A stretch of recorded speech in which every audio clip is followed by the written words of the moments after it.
250 গ্রাম আনতা তাজা এই যে বেসন দিয়ে ভাইজা খাইলে যে মজা লাগে কি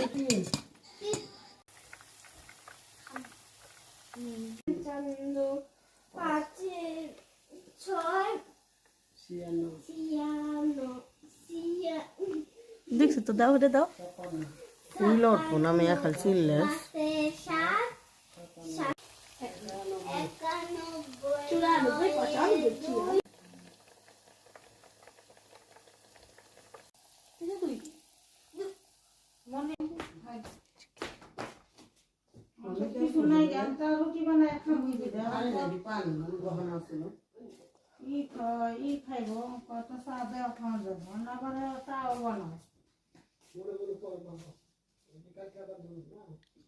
খায় পরে স্যার অমনে থাকি